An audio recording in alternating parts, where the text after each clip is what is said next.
अस्सलाम वालेकुम students, how are you? I hope you will be fine. अच्छा जी, आज का हमारा टॉपिक है cathode ray and discovery of electron. अच्छा, डिस्कवरी ऑफ इलेक्ट्रॉन की बात होती है ना, तो यहाँ पे हमारे सामने जो है ना दो साइंटिस्ट के नेम आते हैं। एक है सर विलियम क्रुक और सेकंड है 1897 जे थॉमसन। ठीक है, इसमें क्या होता है बेसिकली, ये सारा का सारा जो एक्सपेरिमेंट परफॉर्म किया था, ये किसने किया था? सर विलियम क्रुक ने। फर्स्ट टाइम जिनको पता चला था कि कोई ऐसे पार्टिकल्स हैं जो नेगेटिवली चार्ज्ड हैं, वो किसे पता चला था? सर विलियम क्रुक को।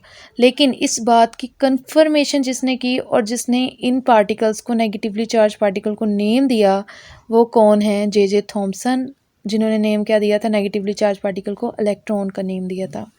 दैट्स वाई जब भी डिस्कवरी ऑफ इलेक्ट्रॉन की बात आती है तो उसमें जे थॉमसन का जिक्र आता है।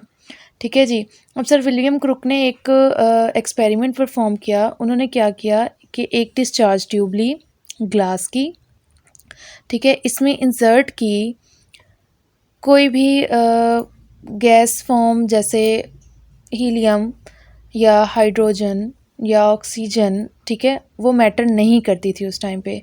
ठीक है, कौन से प्रेशर पे? लो प्रेशर पे, जिसको हम कहते हैं 10⁻⁻⁴ ATM प्रेशर पे। ठीक है जी।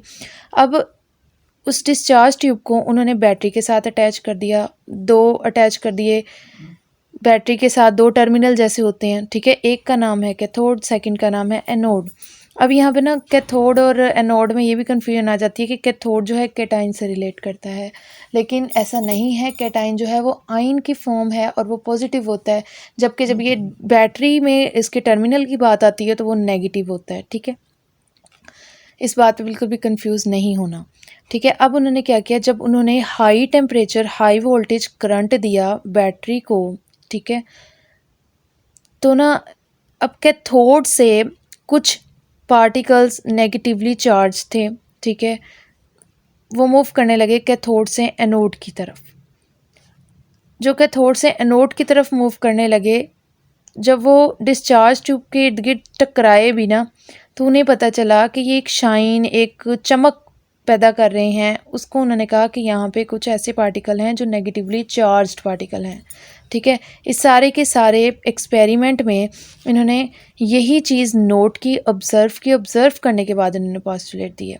ठीक है, देखें एक दफ़ा रीड कर लेते हैं। Sir William Crook performed experiment by passing electric current pass करवाया through gas in a discharge tube. अब इस डिस्चार्ज ट्यूब में उन्होंने क्या फिल कर दी? गैस, कोई भी, जैसे हाइड्रोजन, हीलियम वगैरह। ठीक है, throw gas in a discharge tube at very low temperature, very low pressure पे। The pressure inside the tube was kept 10⁻⁴ atm when high voltage current was passed through the gas. Shiny rays were emitted from the cathode which travel toward anode. Basically जो ये सारी बात है, ये cathode से movement हो रही है एनोड की तरफ, कुछ पार्टिकल्स की जो क्या थे? नेगेटिवली चार्ज थे। ठीक है, and these rays were given the name of cathode ray. In raise को नेम क्या दिया गया था? Cathode ray. इनकी मूवमेंट की वजह से कहाँ से मूव करी थी? वो कैथोड से मूव करी थी एनोड की तरफ। Because these raise originate from cathode electrode. ठीक है जी, आज का ये हमारा टॉपिक एंड हुआ। ठीक है, अगर आपको वीडियो पसंद आई हो तो वीडियो को लाइक और चैनल को सब्सक्राइब कर दीजिएगा और कमेंट में ज़रूर बताइएगा आपको टॉपिक कैसा लगा। मिलते हैं नेक्स्ट लेक्चर के साथ इंशाल्लाह। कल हम इसके इलेक्ट्रॉन डिस्कवरी के, कैथोड रे के पोस्टुलेट पढ़ेंगे। ओके जी, अल्लाह हाफिज़।